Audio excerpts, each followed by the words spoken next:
Potemkin. Soul Bad Guy.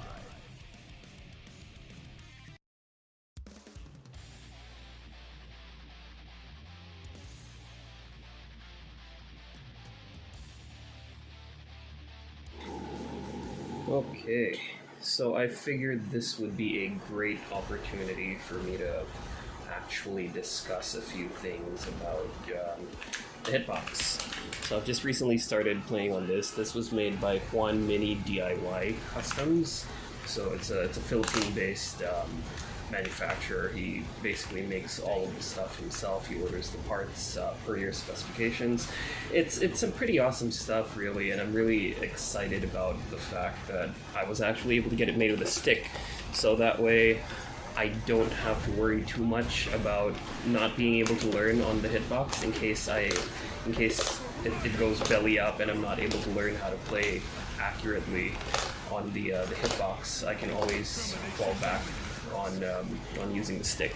So pretty good stuff.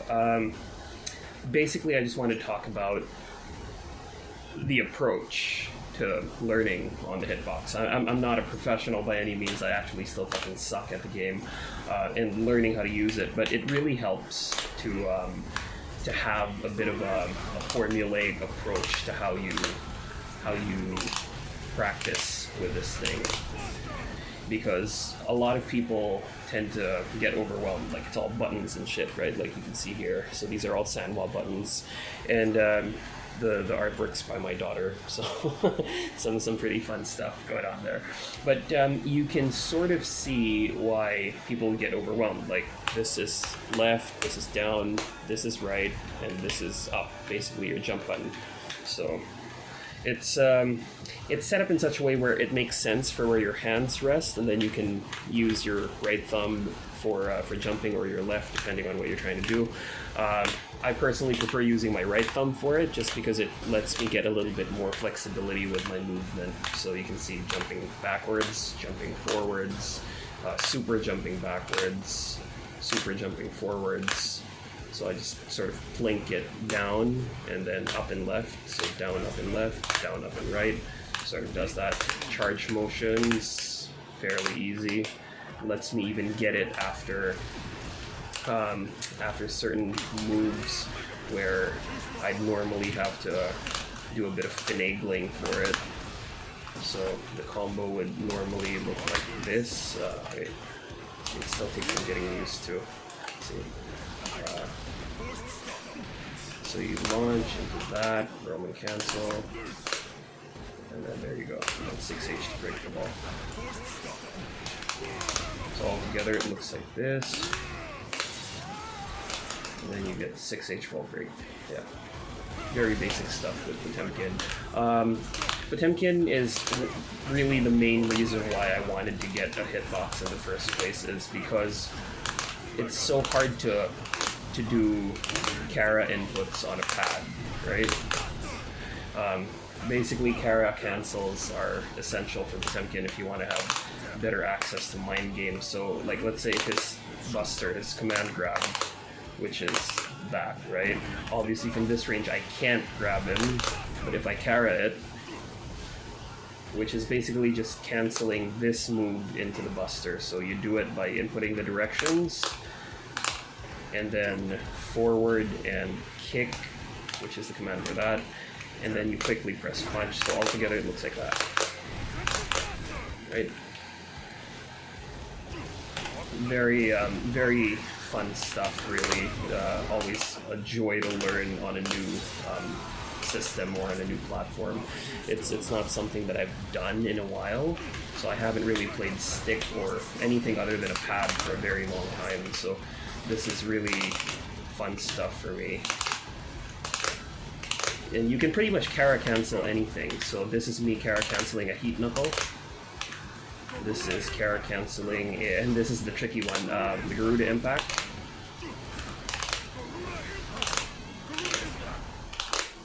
There you go.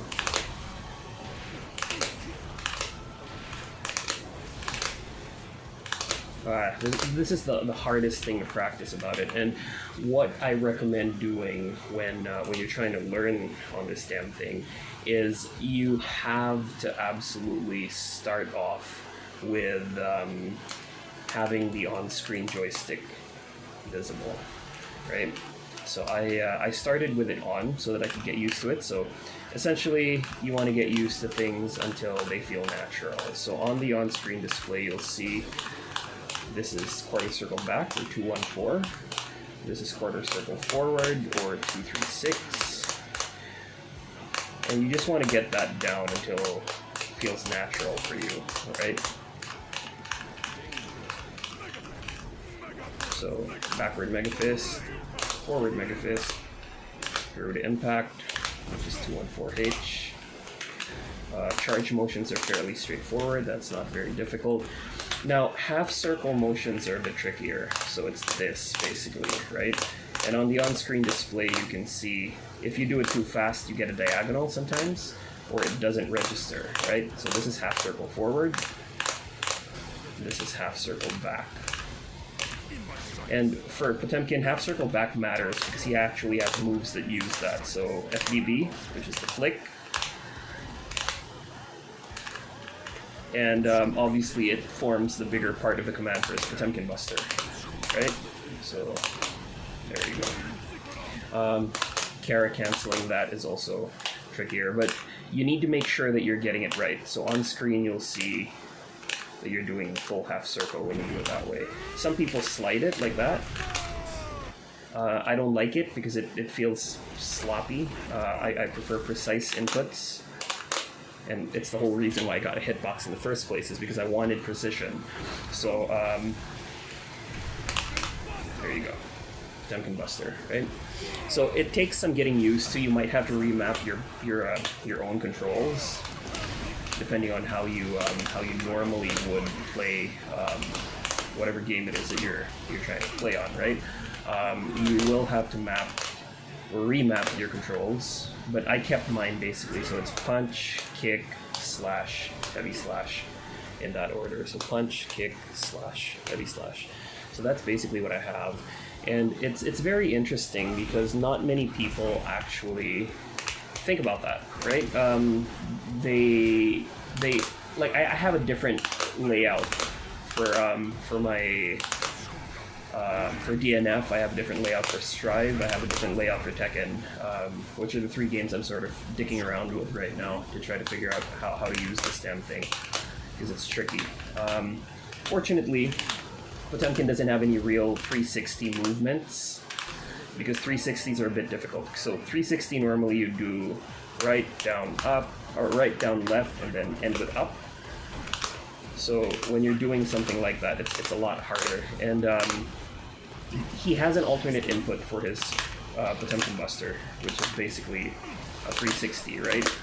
So what I usually do is, if I'm trying to do the 360, is I just do half circle, and then immediately go into up and punch at the same time. So it's very tricky, and I don't like doing it. That's why I just do that, like the half circle forward input, half circle and then 6, right? So 6, 3, 2, 1, 4, 6. There. Now the meat and bone of Potemkin's Oki is really his use of Garuda Impact, right? So getting that motion is very tricky because the left and right are separate, right? So that's what it would look like, and you have to get it like 100%. And sometimes if you do it too fast, it does that on the on-screen display, right? You can see where I'm making a mistake. See? But then when you get it right, it's a lot cleaner. Right there. Doing a Kara. Obviously you get that from a hard knockdown, and then you go into Garuda. That you can get that as a punish. And then go into your combo, and then reset the pressure from there. So it's been a bit of a learning experience, really, and Potemkin is like, I can play him very clean on a pad, except for fucking Potemkin busters, right? I always drop that. And it's very essential because a lot of moves can actually be punished with a buster or with a Cara buster, and ideally you want to be able to do so consistently because obviously more damage, plus you want to be able to scare your opponent into not doing certain things. Like when they see that you're punishing certain moves with that, right, with a buster, they're going to think twice about doing it. Like, one great example is Baiken's super, her 236 through 236S super. Potemkin is one of the few characters that can actually punish it in the middle of the super without waiting for it to end. So he can get a buster in between the second and third hits. So that's pretty jank. And if you can scare your opponent enough, right, then you sort of control a little bit of what they do. Like, they're going to be less inclined to do that if they don't have meter to spend to Roman cancel it, right? Because otherwise they'd be able to just fucking cancel it, and you get baited. You try to buster it, they cancel it, you eat a full combo, right? What other motions do we need to be aware of? 236, 236, so Shinko Hadouken motions, very easy, right? Now Potemkin has some unique tech in that he can cancel that at only 50 meters spent. So he can do this, right? But it only costs 50 meter. The timing is a bit tricky, and I had to disable my macros. Like when I was playing on pad, I had a macro for dash, RC, and FD.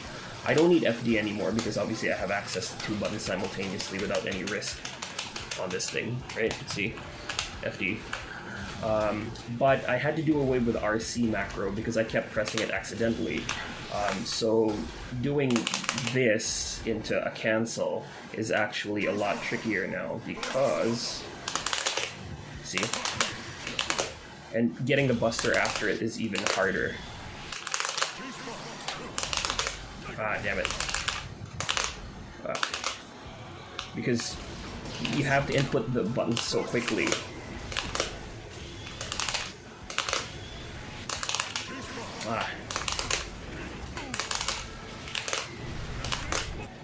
See, it takes so much practice, and I can't even get it right.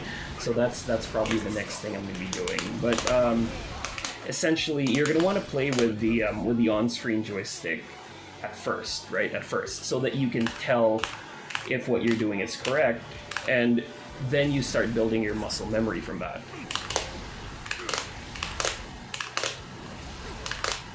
Ah, damn it.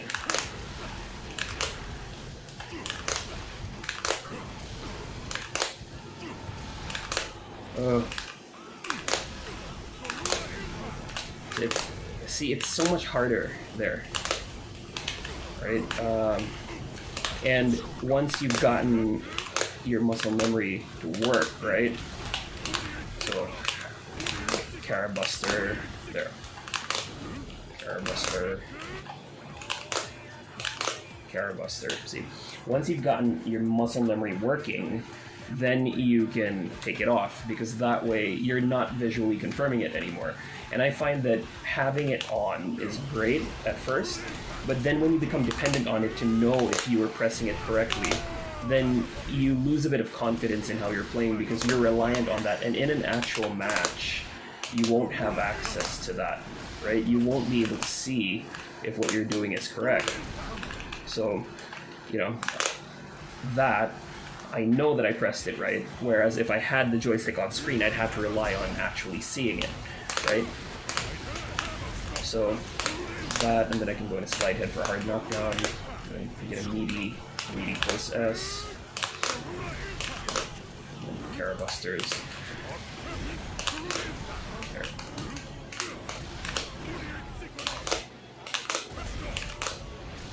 See, it takes a lot of getting used to, and I'm trying to get better with my Potemkin here because Potemkin is my main. I don't want to have to use another character just because I decided to use a hitbox, right?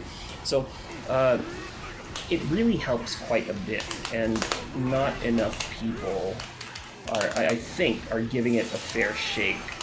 They're calling it a cheat box and all that. It makes some inputs easier, right?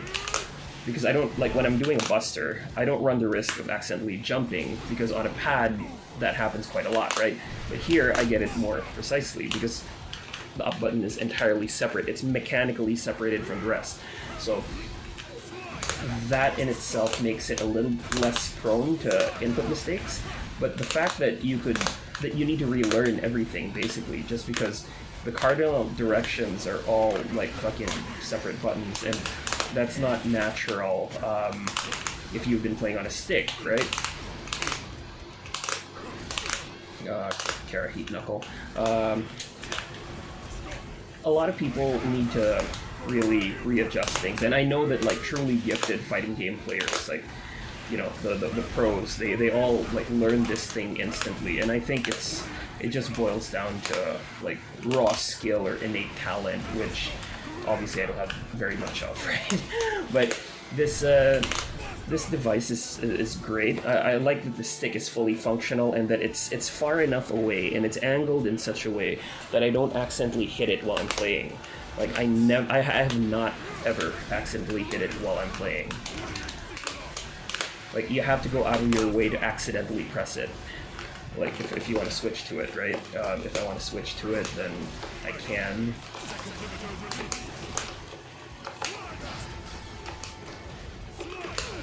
Ah, shit, see? Obviously my inputs suck on this thing. Yeah, see?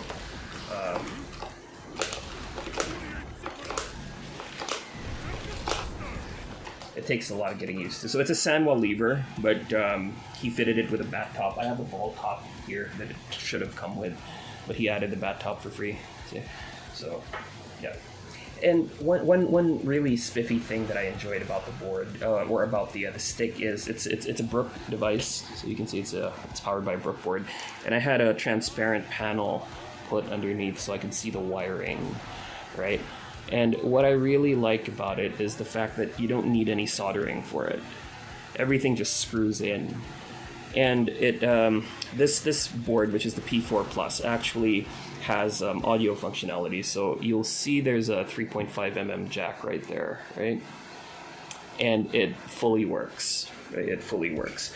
It's the kind that would accommodate any 3.5 audio device, and the mic function is also working. So, you know, you can actually use it for party chats in the PlayStation, like when you're on with your mates or whatever. You can actually have that there, and not have to plug in a separate mic for it.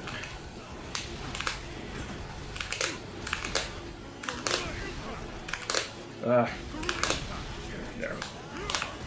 So that's basically the general approach to learning how to play on a hitbox, right? Start with the joystick on first.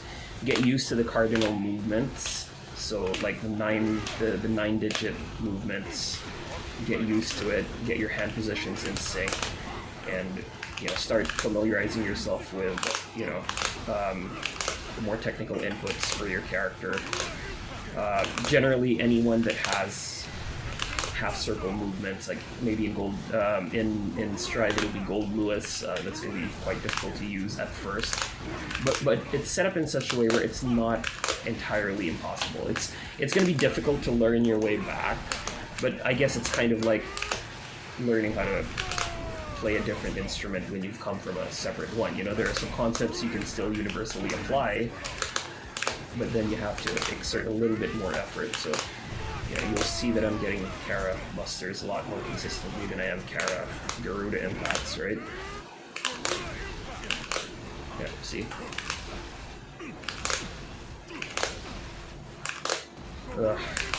So yeah, obviously my Kara Garudas need a lot of work.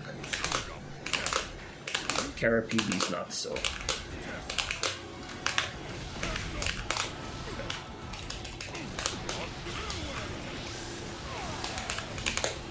You can easily get Giganters out of it.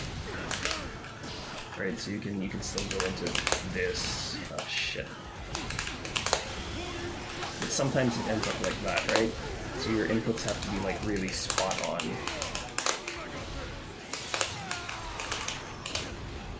So there, you get a wall break out of that. It's a shitty combo, but you know, it works. So that's that's basically it. General approach to learning on this thing, right? Tricky, yes. Worth it, 100%, absolutely. I love what JMD Customs has done with this thing. It's just absolutely amazing. It's pine wood, nice art finish. You get to pick whatever design you want to put in there if you get the custom one. It has a nice angled palm rest, so it doesn't feel weird. And it's heavy enough that it's not moving around when I have it on my lap, but it's also light enough that it's not going to be a fucking pain in the ass if you bring it to like tournaments or stuff, right? So far I'm pretty happy with how it's performing. It smells great when you get it. You can smell the lacquer on it, and it just really, it has that nice homey feel to it. I waited, I think, about 10 days for it, or less, a little less. I think it was like 9 maybe, or 8, just because the Brook board had to be ordered, and he didn't have it to hand on, at the time that I ordered. So it takes a while, but it's well worth it in terms of like performance and the functions. Obviously, you can see it's built with like a standard hitbox orientation and all that, and the configuration is great. It's built with that in mind, so you're getting an authentic hitbox feel without paying an authentic hitbox price, right? Because my understanding is like the authentic hitboxes are like fucking like $250, I think. So. This uses sandwall buttons. You can also use like the clicky buttons that he has. He calls it JMD custom buttons, I think. But it's ultimately down to preference. So this one feels like a real authentic arcade thing because I have like the actual Korean stuff on it. It's pretty nifty. I would suggest that you do a little bit of reading into whether a hitbox is for you or not, or if you're willing to make that kind of commitment to practice, because it's not exactly something that you can learn overnight. I've been using this for about 3 days, and I've been getting my ass handed to me left, right, and center. When I play in tower, I get destroyed. When I play my brother, I get fucking obliterated. It takes a lot of getting used to, right? But it's really fun once you get the hang of it. I'll be posting a few more videos on other games, maybe later on. Not today, but obviously it'll be a lot more focused on fighting games, because that's what this thing is for. Right? But yeah, that's pretty much it. I just wanted to be able to get a video out where I could show off the stick, because it's really nicely crafted. And yeah, it deserves that kind of recognition. So I'll catch you guys on the next one. Ciao for now, motherfuckers.